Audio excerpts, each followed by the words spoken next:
tree, so wishing well. I'll be seeing you in every lovely summer's day, in everything that's light and gay. I'll always think of you that way. I'll find you in the morning sun, and when the night is new, I'll be looking at the moon, but I'll be seeing you.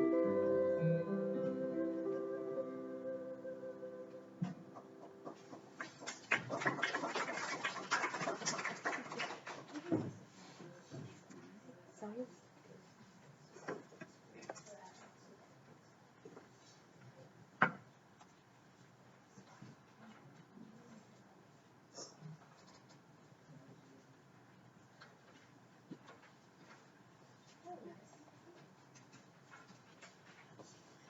Alright, we're back to World War II. Unfortunately, I have to cover 5 years in 30 minutes, so we're going to skip a whole lot of action once we get to the action. Alright, it's Pearl Harbor. America's hurting, but it's time to get to the war. We're going to start with Europe. Last week we spent a lot of time on Europe and a little bit on the Pacific. We're going to switch things around and try and go through Europe quickly to talk about the Pacific. It's 1942. Germany's reached this far. You have, in this winter of 1942, Russia takes that little bit of territory back in their spring offensive, but things are looking bleak for the Allies. Now, America's joined the war, and since the beginning, they've been sending supplies to their allies and with their new convoy system. And now they're in the fight. They make a more organized convoy system, sending supplies, now sending troops, which starts what's called the Battle of the Atlantic. For the entire war, you have the convoys versus the subs. The sub was definitely the most dangerous enemy of the convoy, and at the beginning of the war, it was just one lone sub that's going to come in against a few ships, try and knock one or two, and then escape. But Germany starts amassing wolf packs. So instead of one sub you're going to try and find and sink, you can have a 100-ship convoy, but there's 20 German subs out there waiting for you in the middle of the night, and you can't see very well. So the German sub was definitely the #1 enemy of that. But we're going to pause and talk about inventions. We were just talking about subs. Japan invented an aircraft carrier submarine. Basically, it had a hole in the middle big enough to stash a couple fighters, and it would surface with they'd pull them out with their wings pulled back, send them up on top, and take them off. They didn't manage to use them in combat before the end of the war, but it's just one of the many inventions. We also had the helicopter, the B-29 Super Fortress. This brought on a new era of bomber planes, and new invention, the jet engine. With this becomes a whole new era of aviation. Coming with it, rockets such as Germany's V-1 and V-2 rockets, which decimated London, as well as the very first jet fighter plane invented in World War II, the British Gloster Meteor. It didn't see much combat, it wasn't very famous, but it was the first. And then there was its German counterpart, the Messerschmitt 262, which could have turned the tide of the war if Hitler had used it earlier. All right, so we're back. It's 1942. This is what Churchill calls the hinge of fate. There are several key battles in 1942 in Europe, Africa, and Pacific that kind of changed the tide. Up until now, Germany's been pushing, taking ground, but Japan's been pushing, taking ground. And at battles such as Midway, Stalingrad, El Alamein, and the invasion of North Africa, this is a point where we start to stop their advance, stall them. And as we stall them, they don't have the resources to keep building a huge army, keep building machines, but the Allies do. This is the point where instead of Germany being on top, they begin to be pushed on the defensive. So the Battle of Stalingrad, this was a very important battle for Germany and Russia. The Germans pushed in on the south. In the north was the key city of Leningrad. In the center, the key city of Moscow, and in the south, it was Stalingrad. Leningrad was put under siege for almost three whole years. Moscow was almost reached, but not quite, and the Stalingrad huge battle, this was where Russia pushed all their forces for a new offensive later once they had pushed the Germans back. There's just some more statistics. I don't have time to cover everything, but you can take a few seconds to glance at that. Then we have in Africa, the invasion of North Africa. Ever since Operation Barbarossa, the invasion of Russia by Germany, Russia's been begging the Allies, open up a second front in Europe. We can't handle all this. Open up a second front, pull some Germans away. And the Americans are like, okay, we'll invade mainland Europe. And the British are like, nah, we can't do that yet. We can't do that. Let's just do Africa first, okay? We'll do Africa, and then we can do Europe. And Americans are like, all right, fine, we'll do that. It was codenamed Operation Torch, 3 main beaches. It was mostly against the Vichy French, or the French government troops controlled by the Germans. This invasion would begin the tide, sweeping the Germans out of Africa, and once out of Africa, all focus would be on Europe. There's just a little bit. So this is all Vichy French territory. This is Italian-German territory, and all the yellow is Allies. So we have the 3 major beaches here, and they sweep through the north, focusing on this little country called Tunisia, as the British push the Germans back. Eventually, the Germans are just stuck at Tunisia, and they do this big effort to pull them back, but not enough are pulled out. And by the end of the war, there would be over 400,000 Germans surrender or capture in this area. So now it's 1944, which we skipped a little bit. In 1943, after completing the invasion of Africa, what Churchill called the soft underbelly of Europe was next. It began with an invasion of Sicily, followed immediately by an invasion of Italy. So as you can see, Russia's pushed really far in, but they're kind of stumped. And we've pushed into Italy, but with the mountains, the Germans have stopped us as well. With this invasion, Italy surrenders. Mussolini is put in prison by the new Italian government, and Hitler tries to save him, so he sends his commando Otto Skorzeny to break him out and bring him back to Germany. But at this point, it's only German forces fighting in Italy because Italy has surrendered. Now we get to D-Day, codename Operation Overlord. This was a very risky operation, even though it was done as late as 1944. Bad weather, they just didn't know enough, and there was a big espionage thing going on just to try and get them to pull troops away. They even had a guy parachuted into Italy, into the waters off Italy, so he'd wash ashore. Germans would see him, and you'd have these fake plans about an invasion that was further along the coast. So even as we're invading Normandy, because of espionage effects, the Germans are convinced this is just a diversion. They made an attack somewhere else. So they have most of their army over here, and even though we lost huge amounts, one unit lost 90% of their men in the first wave, but this was just the Germans holding back a diversionary attack. Imagine the devastation if the Germans put everything here. They even had more tanks in reserve. Why would they have them so far back? Well, the tank commander Rommel knew naval guns could hit his tanks if they knew where they were if he had them too close to the coast. He loved his tanks, so he pulled them back to try and make sure they couldn't be lost. And he said, if there's a big battle on the coast, we'll just move them up. Except this is Nazi Germany. You have to ask Hitler for any major command to go through. So Rommel calls up the command bunker. It's like, hey, yep, I need to talk to Hitler. We need to send the tanks because there's some little invasion going on in France. Yeah, we gotta stop that. Oh, he's asleep? Oh, yeah, we don't want to wake him up. Yeah, he killed both of us, definitely. Yeah, just tell him when he wakes up, okay? Thanks. But Hitler would remain asleep for hours. So for hours, Germany's major forces are being held back. This gives time for the troops to move up and secure the beachhead. And by the time Hitler wakes up and they move their major forces in, it's too late. We've secured our beachhead.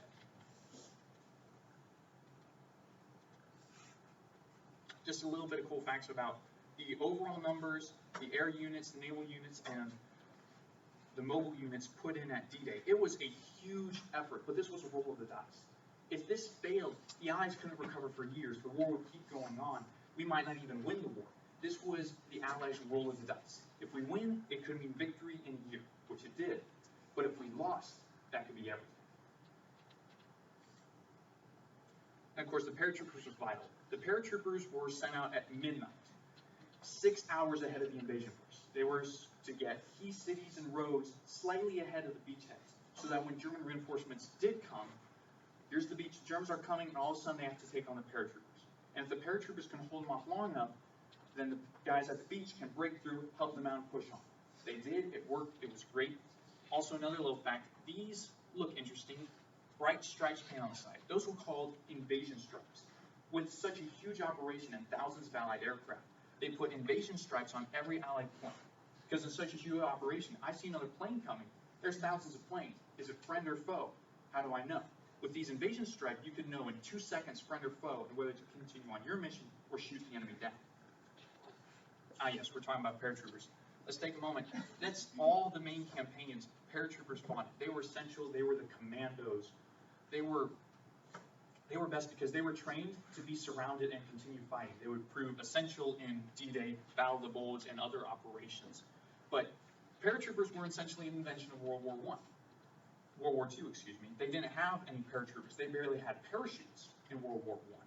So, in 1941, the paratroopers was a brand new branch of the Army, and they were training with, they had to come up with, there were no field manuals on how to jump out of a plane or how to train a soldier to jump out of a plane. These guys had to come up with stuff on the spot. And so they didn't even get paratroopers trained until 1943, much less to the front and fighting.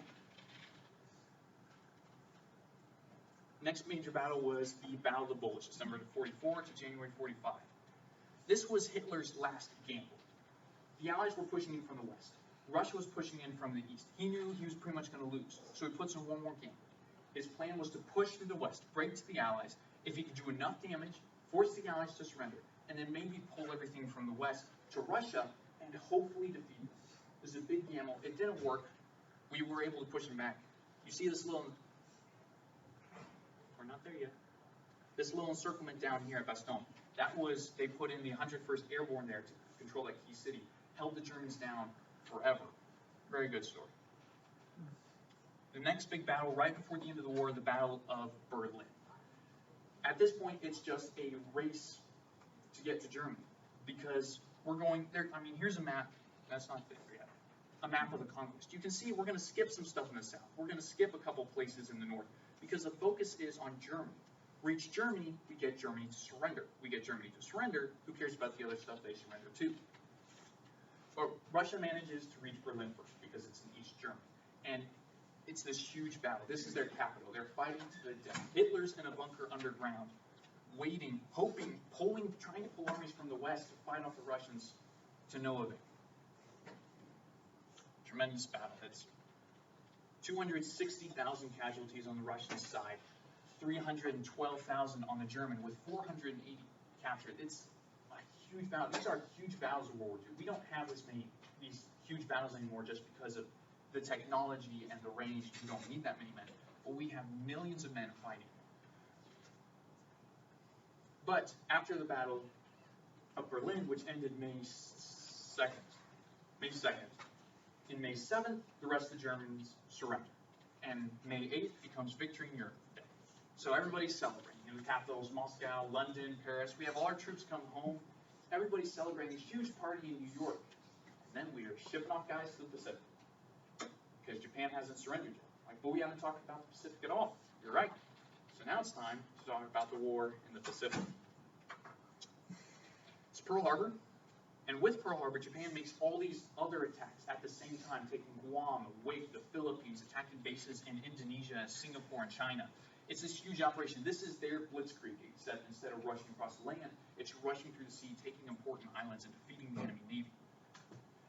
Now, this is a whole year. This is their conquest as of 1942, which was as far as they were able to go. So, did we do anything in that time? Yeah, there were two major battles. Up to this point, Japan's won every battle on land, in the sea, in the air.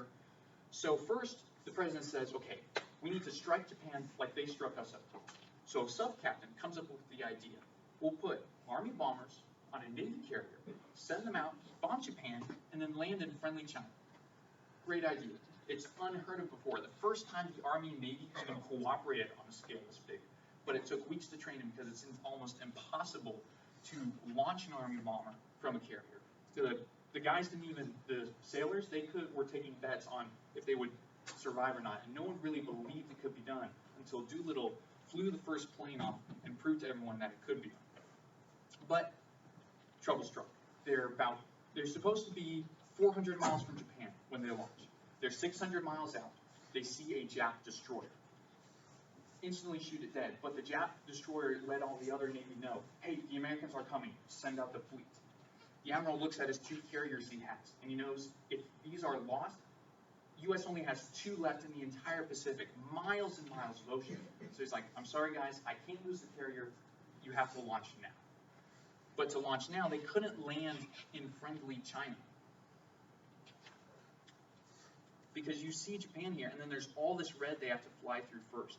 So they end up landing in Japanese China in various spots, and having to escape through to friendly China with the help of the Chinese. It's an amazing story. Ted Lawson, one of the pilots, wrote a book about it called the 30 Seconds Over Tokyo. It's a great book. I actually have it to read. So that's another picture. You can see all the bombers here on the end as one takes off. That's the USS Hornet. Another battle that happened in 42 was the Battle of the Coral Sea. It's not very famous, not well known, but this was the very first naval battle where the surface ships never saw each other.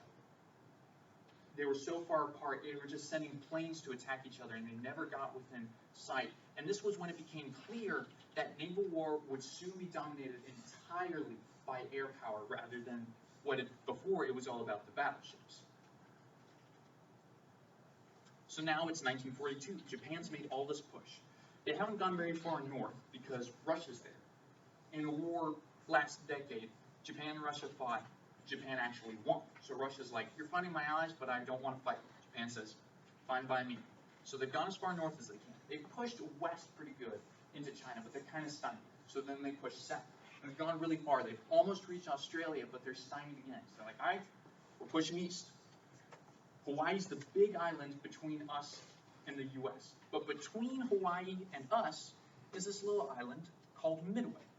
Unimportant, nobody really cares. But if we take that island, then we can take Hawaii. Or we take that and it's just a really forward base where you can watch what the U.S. is doing. So then comes the Battle of Midway. Of course, Japan's making this brilliant plan. We're going to send some people to Alaska, draw out the American carriers. Then we're going to take Midway. We don't really care about Alaska. When we take Midway, the carriers are going to come at us. We're going to have 4 carriers waiting for the Americans. That's going to be the decisive blow to finally wipe out the American fleet, destroy their carriers, and finish what we tried to do at Pearl Harbor. Except there are these brilliant code breakers at Hawaii, intercepting all of these messages. And with all this communication for this huge operation, there's plenty of messages. So there's this one little guy down there. Commander, Japanese, they're making this big assault for AF. Okay, well, what's AF? We think it's Midway. Okay, well, what's the proof? We don't have any, we're really sure, but we don't have. Sorry, we're not going to launch any major assault until we have some proof. Like, okay, what are we going to do? I know. Hey, tell Midway to broadcast on a signal the Japanese can hear. They're dangerously low on fresh water. Okay. A couple days later, guy gets another message from the Japanese talking about how AF is dangerously low on fresh water. So now the Americans know Japan's going to catch Midway. They know kind of when. They know about with how many carriers and strike force. So instead of it becoming a Japanese trap for the American carriers, the Americans set up their carriers in a trap for the Japanese. At the end of the day, we lost one of our 3 carriers. The Japs lose all 4. A resounding victory. This was the turning point in the Pacific for us. Brilliant strategies. And of course, for Japan, we lost a carrier. We could replace it very easily. Our factories have been mobilizing. By the end of the war, we would have hundreds of carriers. But Japan, they can't do that. So for those 4 carriers they lost, by the end of the war, they might replace 2, maybe. So for us, those 4 carriers are sunk and gone. So now it's 1943.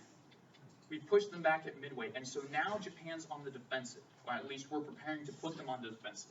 And for that, we have to decide where are we going to go. Are we going to come from the south up here, as Army General MacArthur would like to do, or are we going to go through the center, taking important islands on the way to Japan, as Admiral Nimitz would prefer? Of course, this is MacArthur, Nimitz. The president decides, all right, you're going to do both. We're going to split up our resources, and you're going to do 2 separate offensives. The Army South Pacific Offensive through New Guinea, and then retake the Philippines.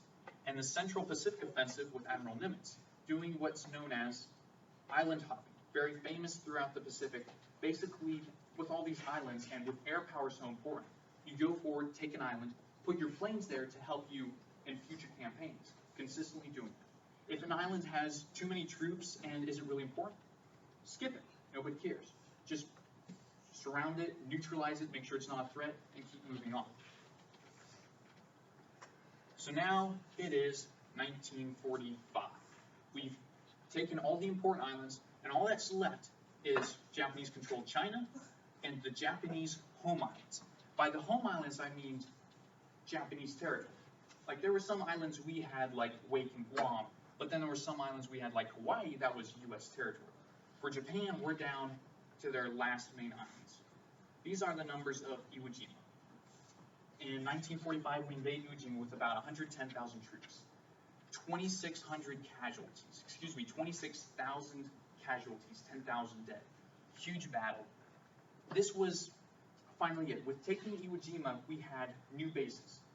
We finally had bases where we could bomb Japan, which will come up later. And now with Iwo Jima, we even have a fighter base where we can escort the bombers. And also, Iwo Jima also becomes a crash site for B-29s returning from bombing raids who've been hit, they're out of fuel. And so even though we lost 10,000 men taking the island, we would end up saving 2,400 airmen, more than that, by the end of the war by having taken this crucial island. It's one of the few islands where we can clearly say the men who died here were not invading. Not only that, it was more than worth it. And of course, we invaded Okinawa shortly after. Okinawa was the last island taken, the last U.S. objective before striking Japan. And while we're in the middle of invading Okinawa, Victory in Europe Day occurred. So these guys are still fighting in the Pacific, and they hear Germany's surrender. It's great. We're going to get new troops, new reinforcements. So now everybody's ready to take on Japan. We started with a bombing raid. In Europe, Britain was always in bombing range of Germany and vice versa. So the bombing campaign against Germany started almost as soon as the war did. Whereas in the Pacific, it was not quite the same. We didn't have any bases to strike Japan until 1944 with the island hopping. We'd finally taken islands and airfields where we could strike Japan and begin our bombing raid. The most common thing to do was to send fire bombs on Japan because with the traditional Japanese house being mostly like thatch, straw, and wood, it was extremely flammable. You put down a conventional bomb, it causes an explosion, no big deal. They'll just rebuild their inexpensive huts, their inexpensive materials. And with the Japanese idea of never surrender, the lives they lost, for them, the lives lost to the cause, extremely honorable. So you throw down a conventional bomb, it doesn't hurt them one bit. You throw down a fire bomb, and this is what Tokyo looks like. In the middle of the night, from miles up, this is all fires. And if you took a map of all the cities we bombed with fire bombs and found the U.S. equivalent and mapped that out, this is what it would look like if somebody bombed us like we bombed Japan.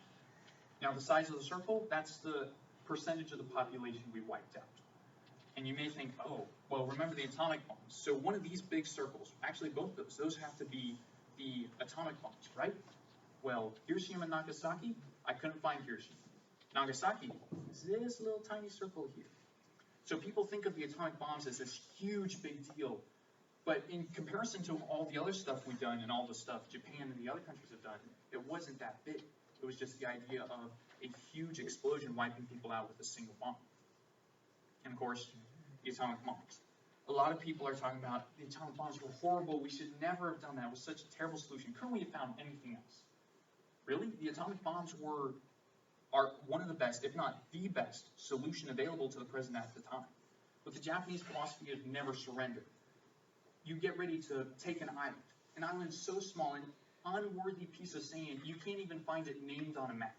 But 20,000 Japanese would hold that island to the death, not even one surrender.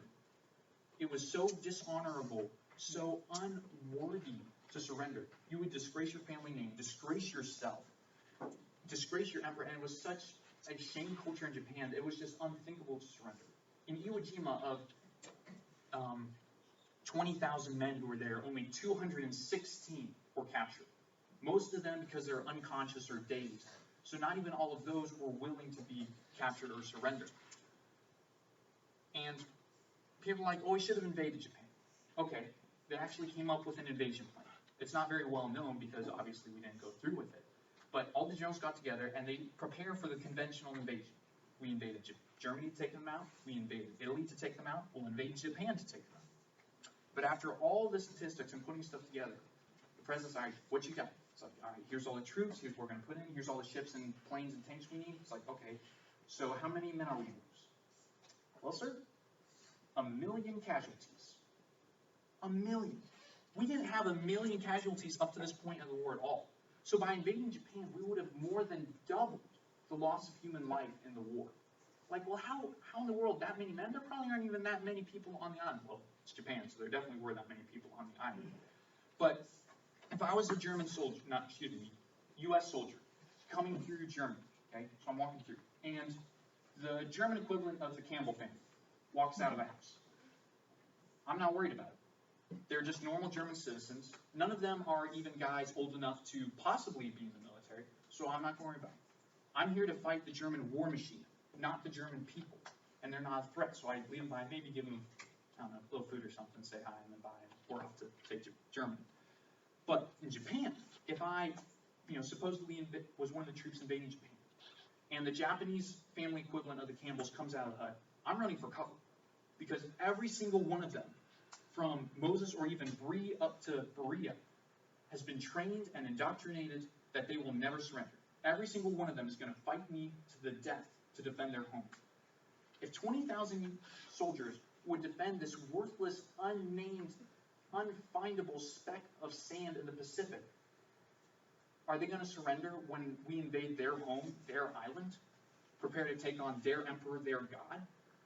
No, it was unthinkable. So not only would we have lost 1 million casualties in invading Japan, we could have practically wiped out the Japanese people on the island, except for maybe the kids to a certain age. But even then, the mothers might have decided it wasn't worth having them taken. Imagine the devastation. Imagine the only surviving Japanese people are the ones overseas. But even then, if we invaded the home islands, took them over, are there any way the Japs overseas are going to surrender? No way, impossible. So the president's like, okay, we can't do this. Not for us, not for the Japanese. Are there any other options? And I was like, well, we've got this new invention, an atomic bomb, like totally wipes out a city and we only need one. Like, all right, we'll try that. With such major destruction, surely they'll surrender. We drop it. Have the Japs surrendered yet? No, sir. In fact, they're starting to teach people how to survive an atomic bomb. Survive an atomic bomb. I mean, seriously, these people are not going to give it. So we drop a second one. It's like, okay, they're definitely going to surrender. It's like maybe they thought we only had one. And like, we can deal with one, but now it's starting to get in their heads. America, they can just wipe us out. We better surrender. But even after two, the Japanese War Council, which is pretty much a leading government at this point, is half and half. Half the people are like, we should keep fighting. And only half are saying we should surrender. It was such an even 50-50, they went to the emperor, their god, and said, what are we going to do? Are we going to surrender? Or are we going to keep fighting? It's like, all right, guys, it's with the responsibility of all these people, I finally surrender. We're going to surrender. But they get input from their overseas commanders, who say, if you surrender, we're going to keep fighting. But the Allies had said, you have to do an unconditional surrender, or we're going to keep fighting. So if the other guys don't surrender, it's like Japan isn't surrendering. So they have to convince them. And they do, and barely convince all their overseas commanders to surrender. And so, aboard the USS Missouri on September 2nd, 1945, the Japanese have no ships, so we actually have to send ships so their delegation can come up to us on the ship and finally sign the surrender papers. Which, a couple cool things. This is General MacArthur. This is General Wainwright. When MacArthur left the Philippines under presidential order, General Wainwright was the general he left behind to command the Philippine forces. He was captured by the Japanese and spent the next 3 years in Japanese prison camps. So now he gets to stand and see as the country that's imprisoned him and put him through so much suffering gives up, surrenders their people. Of course, not every Japanese would actually surrender. There's like a contingent of 500 Japanese on the island of Wake who hid out, didn't believe it. When they heard that Japan surrendered, they're like, oh, this is just American propaganda. We don't believe it. So they kept hiding out until all but one of them was left, still on the island, still not believing that Japan had surrendered. And he stayed on the island until he died in 1974. There was another guy in the Philippines until he's hiding out in the Philippines, still supposedly fighting the war, until the 1960s, when a personal letter from the emperor finally convinces him. The war's over, and he surrenders. I mean, I'm not sure what a guy like that would do after he surrendered, but... So when you think of all that, a person who says, these are the statistics of the whole war, when you think of something like that and just the numbers of that and how the Japanese would never surrender, the people are like, we shouldn't have done the atomic bomb, we shouldn't have done it. It's not, for one thing, it's not how terrible it was. Because you saw, and if you have on your papers, like on the back, the list of the casualties, if you look at the Japanese civilians, which were all at our hands, done by the bombers, then look at the numbers for the casualties of Indonesia, the casualties of China, all done entirely by the Japanese. So when you look at what we've done, this tiny number of civilians we wiped out, against everything that Japan has done to the Asian countries, it's a country like that needs to be decimated, needs to be wiped out. Not eliminated, but wiped out and get the government gotten rid of so they can become a changed country. There are 15 million deaths in World War II, 25 million wounded, 45 civilians, 194 countries involved, 16 million displaced, and the war cost $1.29 trillion worldwide. So the war's over, we won, but what did we accomplish? Well, we defeated the fascist regime of Italy and Mussolini and Hitler's Germany. We defeated the militarist government of Japan. This is Emperor Hirohito, who was the emperor, the Japanese god, if you will. That's what they saw him as. But he didn't really have as much political power because early General Tojo pretty much took over the military, which is why it was a militaristic government. But the communists, they're thriving. Not only that, but after this huge push to Germany and to Berlin, they now have this huge sphere of influence over Eastern Europe and even part of Asia. And is that going to cause any more wars? Well, we'll have to talk about that another time. Well, I learned a lot. I don't know about you. How about we give Danielle a hand for... I wanted to mention something before we move forward. We've got some really cool things to show you, but you remember how we talked about all along, don't look at then through the lens of now? And so basically when you're hearing things and you're seeing things, don't think of it in terms of what now is saying is good, bad, right, wrong, polite, impolite, politically correct, impolitically correct. Well, the same is true on the flip side. Don't look at now in reference to then. My battery's going to die. That's nice. Okay. So, when he was mentioning 45 million civilians died, that is horrifying. Horrifying. In every direction, in every country that people died, that was a tragedy. So we learn about history, but we don't learn it so we can develop hatred for certain countries or certain groups of people. We learn it so that we don't repeat the same mistakes. We learn it so that we can recognize the lies before they take over a society and a culture. And we learn it so maybe we know we can recognize when things are happening and we can use the power that God has given us, whether a tiny bit of power or a large bit of power, to make a difference. There were people all through the world, through this war, who revealed themselves to be heroes. Crisis reveals who people really are. And so the worst people got worse, and the good people rose up. The Germans who saved Jews secretly. There was even a German soldier who actually saved Jews. There were people all over the place. There was, I think it was Denmark, the entire country got together and unified, and when they found out that Jews were going to be relocated, as in taken to a concentration camp and killed, the whole country mobilized that night and hid all the Jews.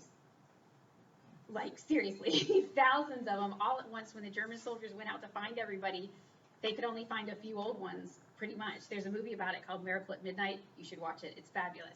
There were people in France. There were people in America. There were people, just all kinds of people. And some things came out that were really, really good. If you've ever heard the story of Unbroken, it was a man who, he was in a shipwreck, poor guy. He was going to run, if I remember correctly, he was going to run the thing in the Olympics, the torch. And he didn't get to go because the war started. And so he ended up on a ship. His ship got shipwrecked. He ended up with the very few survivors who died along the way, and there were only 2 of them left when they finally got rescued by a Japanese ship. And then he ended up in a POW camp, was tortured. It was horrible, absolutely horrible, particularly this one man who was very, very cruel.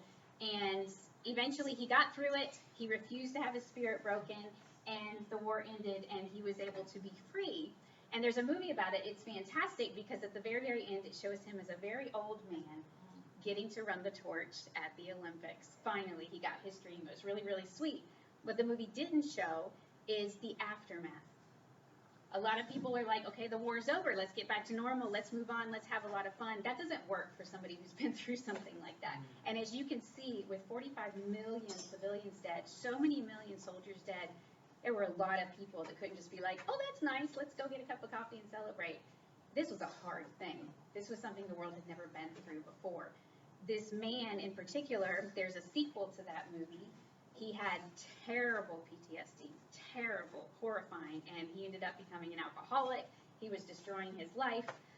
He was super traumatized, and then one day he was walking and he saw a tent meeting, and I believe it was Billy Graham that was preaching at it, and he went in and found the hope and peace that he had been looking for to be able to heal from this, and it changed his life forever. He ended up going back to Japan and forgiving the men who had hurt him and mistreated him, even that really cruel guy. It's amazing story. You should watch the movie, read the book, something, but find out about him.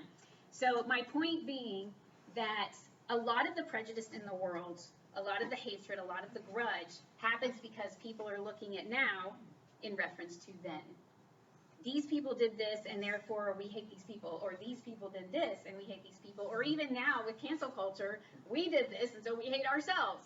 And it can cause a lot of problems. A lot of the feuds in the world, even if it's this clan and this clan, or this family and this clan, Romeo and Juliet, we don't like each other. Why? I don't remember. Something happened a long time ago, and we hated each other ever since. Why do we hate each other now? Doesn't matter. We just do. So none of this is to make you think, oh, this culture. I love Japanese culture. I love Japanese people. Don't judge them based on something that happened 75 years ago. Just like we won't want them to judge us based on something that happened 75 years ago. Understood? Capiche? Okay. So that's my announcement for the day, speech. I would like Hope and Daniel, you can just stand up where you are if you want to, and Luke to come up, and your mom left, so you'll have to do it. We have some people to introduce to you. This is my grandpa, Joe Olashea.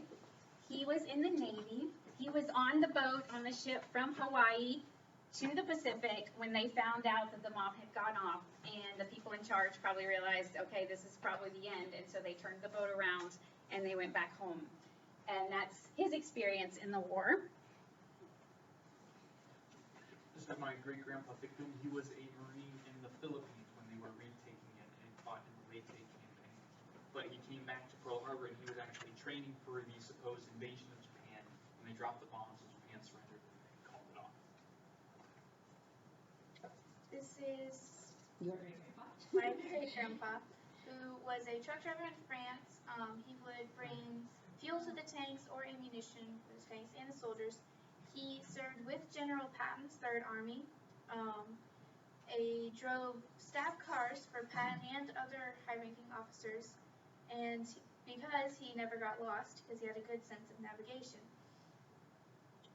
Because back then they took down all the street signs. If they didn't have a good sense of direction, you'd probably get lost, and I definitely would. Okay, so this is my great-grandpa Al. He was at Pearl Harbor when it was bombed and was somehow not died. He was in the oil field. If they dropped one bomb, he would have been obliterated. 15 miles away, and as long as it's near the oil, he would have died. And he was somehow, my granny said that he was playing badminton when, They were. He was. when it happened. What did he say? When the oh man, when they came, when they started coming in, he was playing badminton, so he had to hustle. He had to hustle, get ready, get it. but that's actually what he's doing. And he never talked about Pearl Harbor. Never. Nobody asked him, and he didn't talk about it. I don't know why. I guess he figures like this is over with. This is gone, and he's alive. So see, that's good. God kept him alive. And I believe that's his uniform, correct? Yep. Very good. Thank you, Yeltsin. Joe, I would also like the Campbell girls to come up, please. And Toby, I wish you come up again, and Rachel, let's go. Let's talk about some fashion. All right, 1940s clothing. We'll start with Chloe. She is working in the factories. She's one of the reasons we had all those ships and planes and bombs. Good job for you. But you notice that even though she's dressed for work, she's got the Hitler-hated red lipstick on. Good job. And can you introduce? Yes. I decided to be the needless person. This is what celebrities wore. They did not do anything to have the war effort, but dress and stylish clothes that average people couldn't afford. Aha. And this is an everyday homemaker's clothes. This is my great-grandmother's actual blouse. From the 40s. So it's the real thing. All right. Rachel's doing it in between. So she might have been working in a place where she could wear a uniform, but she also needs to keep her hair back in case she's, busy doing other things. And Hope is also dressed as a fancy pants. Maybe she had a job in the War Office where she was doing code breaking. But I wanted you to see the fashion if you were trying to look stylish. You had shoulder pads because it was strong shoulders. That was the look. So you notice they come out like this, and then it comes in either straight down or sometimes loose, and sometimes really baggy pants, but never like, straight pants. Good job. Thank you.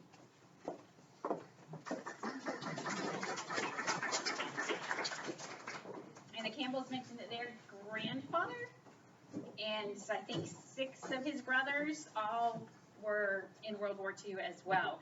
So you have a lot of history. When you see someone who is quite aged, don't look at them like just another aged person. Look at them as a walking history lesson, because they have memories of things that are just astonishing, the things they went through. This generation was often called the greatest generation.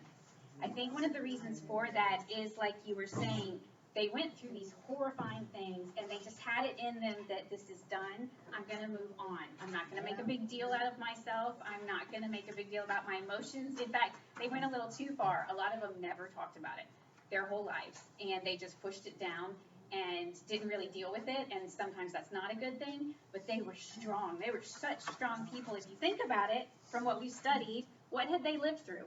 They were probably kids during the Great Depression.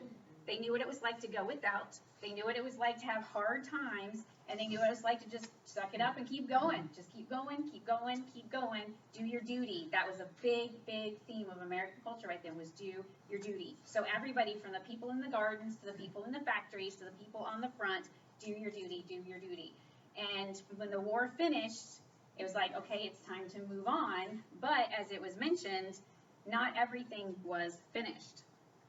Oh, and by the way, these are called victory rolls. There were all kinds of terms for things. There was liberty this and victory that. I'm not sure how doing your hair like this helped the war end, but whatever. I wanted to show you this because we talk about all these numbers and we think, 15 million, 10 million, 45 million, every one of them is a person.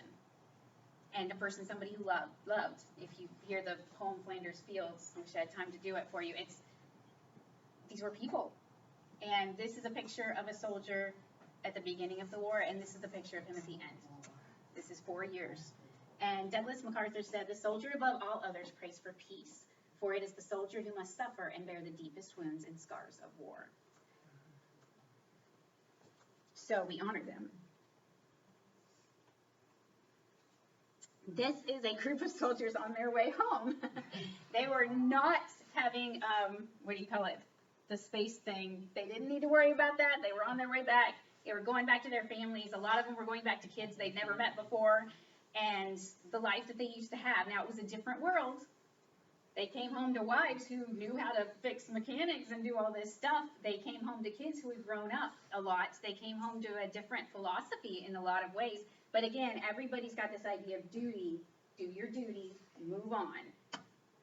So, let's do our duty and move on. And what was life like in post-war 40s? Well, there was the Victory Day, and there were 2 million people that got together in Times Square to celebrate, and they called it the kissingest day in history, because everybody was really, really excited. Can't see that happening today. It'd be like, COVID, you know. All right, so new stuff that happened during this time. The transistor was invented, which was the beginning of what would end up being computers and the internet and everything. Doesn't look like much there. Tupperware, oh, yippee, parties are coming. And the Polaroid camera, which if you look at it, it doesn't look anything like a modern Polaroid, but that was the beginning of a lot of stuff happening right here. This was the beginning of the microwave. Not sure how it worked, and for a long time, several decades even, people were worried about microwaves because it was waves and like radioactivity, okay, nuclear stuff. All the nuclear stuff was like scared of. So it's like if you have one of these in your house, is it gonna get you and you're gonna, you know, all these horrible things are gonna happen? We don't know. Even when I was a kid, that was still an issue. The very first car phone. Who knew? In the 40s. Now, if you notice, it's still, you know, it's in the circle, and obviously you aren't gonna do this while you're driving. Bad idea, but you can stop and make a phone call. Plan on this being for the very, very rich. And if you notice these big old steering wheels and all the old stuff, it's just so cool. All right, so another invention was the Volkswagen. The Volkswagen is German. And I always think of the Volkswagen in terms of the 60s, the little hippie cars with the flowers on it, and they're so cute, little bugs. But for them, this was the car for the regular average person. It was kind of like their version of Henry Ford's Model T. Well, So the now, Volkswagen translates literally to people's car. people's car. So now I'm not sure what to think about it. All right. 1984 by George Orwell. So you can see people they're glad it's all over, but they still got this stuff kind of hanging over them because now nuclear war has happened and it's changed the way people think about things. And particularly with communism still being a world power, he wrote about things. He wrote about a dystopian world, but unfortunately, if you read it, it's a little creepy. Guy broke the sound barrier. That was pretty cool. Pinocchio and Bambi, which if you think about it, those movies are pretty dark. Yeah. So there's some dark themes of loss, and you know, it's just dark. So it was a time when, I mean, you can't imagine the kids being too freaked out about it because they lived through a war. Still, there were new ways of thinking. So this was a new time. You had the Depression, then you had the war, and it was like, let's just get through it. Well, the war's over now, but is it really? A couple months, 3 months after the war was finished, Winston Churchill came to America. He went to this tiny little town to speak at this little college, and he talked about the Iron Curtain that quickly. And people were like, come on, please, we're done, please, no more, no more. And so Winston Churchill, even in Europe, was kind of like, let's just put him out of the way, because he keeps talking about how we need to keep fighting. And people were like, we just don't want any more war for a little while. So it was kind of over everybody's head. The United Nations came into existence with the idea of policing the whole world. And how great is that going so far? NATO was formed. This is a political cartoon. So here's these people having this meeting about world events, and here is the nuclear bomb. You know, have peace or else, which is kind of a weird thought, because now that we've got the bomb, it's kind of like, well, you better not have wars, because anybody who starts a war, we've got this like total destruction, you know, ruin a whole country. And the Soviet Union developed their atomic bomb within the 40s. Now you need to understand this atomic bomb thing. It wasn't just, hey, we've got this on hand, should we use it or not? This was a race. It was phenomenally intense. Einstein had a part in it. Einstein defected from Germany. He was a German Jew. So he survived because he came to our country, and he was brilliant, and so they're working on this A-bomb. It was a difficult thing. Can you imagine, you know, being part of this because you're trying to save mankind, but then knowing what it can do, except nobody really knew what it really could do. So they're working on all these formulas, et cetera, but Germany is working on them too. And who knows who else. So it's like the first person who gets the A-bomb gets the world. You are the world power. What would have happened if Germany had developed it first? What if Hitler had an A-bomb and 2 and 3 and 4? Somebody who's willing to murder 6 million people because they aren't the race that he likes. Wow. So it was very important for us to develop it first, somebody in a free country to develop it first, so that it didn't get in the wrong hands. If you think about it, pretty much every superhero movie or comic or whatever, there's this thing that's the ultimate power of the universe, whatever, and if the bad guys get it, we're all sunk. So the good guys have to do what they need to do so they can get the thing. So that's hanging over everybody's heads at this point, because it's like, okay, there's nuclear bombs, and now other people are developing nuclear bombs, and what if World War III starts? And I seriously doubt anybody at this point is thinking, well, World War II, you know, World War I was the war to end all worlds. Well, except it didn't work. So World War II is the war to end all worlds. I don't think anybody's thinking that at this point. They're like, oh man, what's next? People started thinking about the home. The women had started working, so they were starting to think, hey, wait a minute, do I really have to stay home, or can I get a job? And like, why can't I get a job? And blah, blah, blah, blah, blah. So the beginning, little tiny seeds of feminism started here, and they're going to grow, and we'll talk about that later. Another one was Dr. Spock's child care thing that came out that basically was like, be more individual with your kid and be more natural with your kid. It kind of let them be themselves and figure out what they want to learn. I can't really explain it in a short amount of time, but it started this change in the way you rear your children. A little bit more permissive, a little bit more understanding, et cetera, et cetera. Another thing that he promoted was kids sleeping on their stomach, which led to a huge rise in SIDS deaths, some say up to 60,000. So all of his ideas, obviously people understand, are not great now, but it really, really, really impacted our culture towards a different way of child rearing than what we had known before. You can study it and decide yourself what you think about it. Okay, super quick. The good. The Dead Sea Scrolls were discovered. Now this was phenomenally important in the realm of Christianity and what it means to our faith, but this is history class, so next semester I'm teaching a Bible history and culture class. We'll talk about it then. Okay, the State of Israel comes into existence in 1948. Now a lot of people, a lot of believers were thinking, oh, this is it. This is the end times. I mean, you had Hitler, you had all this devastation, all this death, and now God's people are coming back to their country. So maybe this is the time when the Lord's going to come back, and they were looking for that. It didn't happen, but it was really neat that Israel was able to become its own nation, and all these people who had suffered so much were able to, in a sense, come home. Some of them had never been to Israel before, but people from around the world came back. Jews did come back to their home. The Berlin airlift. Oh, I wish we had time to really talk about this. This was so weird, but awesome. You should study it. So, okay, the Soviet Union exists now. They're like, woo, communists. The Cold War has begun. And they want West Berlin to be communist, but we don't want West Berlin to be communist. We want it to be free. All of Germany's split up. Yeah, we'll get to that when we talk about the Berlin Wall. So the Germany's all split up. And so they blockaded it because they were like, if we storm them out, you know, if we starve them, like the old castle days, if we surround them and starve them, then they'll give in. And the U.S. was like, no. And it wasn't just us. Us and Great Britain. So we were like, okay, we're going to keep them free no matter what it takes. So even though they were blockaded, we airlifted supplies in there for 11 months. The flights were going in, boom, flight after flight after flight, dropping in supplies, dropping in food, dropping in the things that they needed. 200,000 flights until the Soviet Union finally backed off and took the blockade down in 1949. So again, stuff's still going on, stuff's still happening. We've still got work to do. The bad and good. I have to run through this really quick. Prejudice was still a real thing throughout the war. If you study it, particularly the black people, the African Americans, it's like, yeah, you can fight with us, but segregated. And this is blood plasma. The blood bank was started during World War II by a man who was black. Dr. Charles Drew was his name, and he developed this system. Who knows how many lives that he saved of wounded men who needed blood, and they were able to get it to the front. So it was a fantastic and phenomenal thing, right? Well, it was segregated, the blood that was donated. For a time, black people weren't even allowed to donate blood.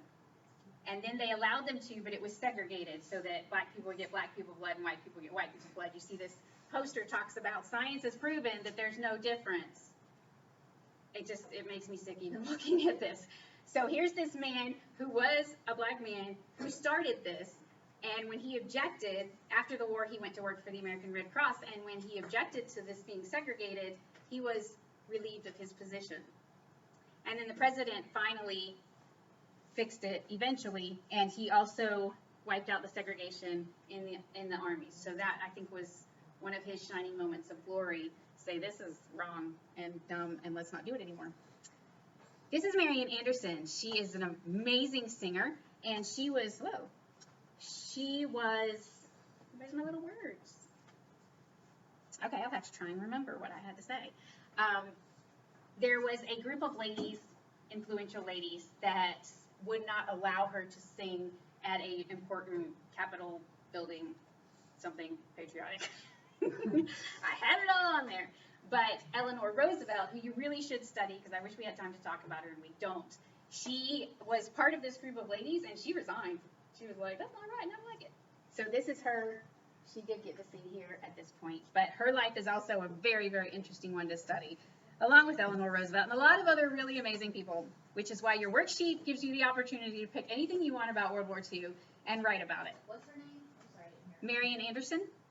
You should get on YouTube and hear her sing. And she sang a song about America. It's pretty awesome. The weird.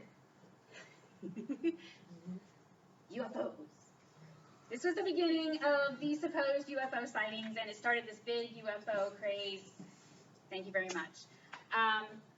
Another weird thing is I want you to be aware that things change over time. You know how we talked about don't look at back then in reference to now. That includes a lot of things, not just clothes and hair and ideals and fads, language as well. Words change. Language is fluid. It changes over time. It's not an absolute. So I want to ask you, what does LOL mean? No, it doesn't. Pre-texting, LOL meant lots of love. So you can imagine what my generation started thinking when your generation started sending us texts like, I just fell flat on my face. Lots of love. What? And it could get really awkward if, depending on who sent a text to who and what they were talking, like, what? You know, so-and-so's in love with me. I never knew.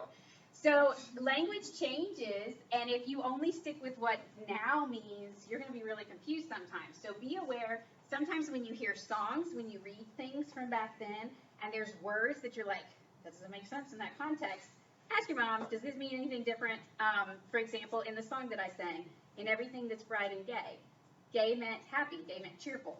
Kind of like the Christmas song, Don We Now Our Gay Apparel. It's like wear your ugly Christmas sweater. That's what it means. Queer is another one. It used to mean just weird or odd. If you read these old books, you need to know that. Like I'm reading Anne of Green Gables. And there are whole sections in there that if you read them in reference to today, you're going to think totally different things than you should because of the meanings have changed. Like romantic. Romantic at the time, she goes off with her best friends and she's like, we had this great romantic day. Well, what she means is it evoked emotions, so like a beautiful sunset or a really nice picnic or something else like that. And so if you understand that we're different back then when you read old classics and things, you won't be freaking out all the time. Okay, your worksheet has homework that you can write a paper. You can get extra points if you notice what it says. I want to know what you're interested in, and this is a time where you get to research something you're fascinated about. It can be somebody you're related to. Find out some information about them and write about it. Yes? Can it be someone that's not on this sheet? Yes, absolutely. It can be anything that has to do with World War II. You can write about the lipstick if you want to.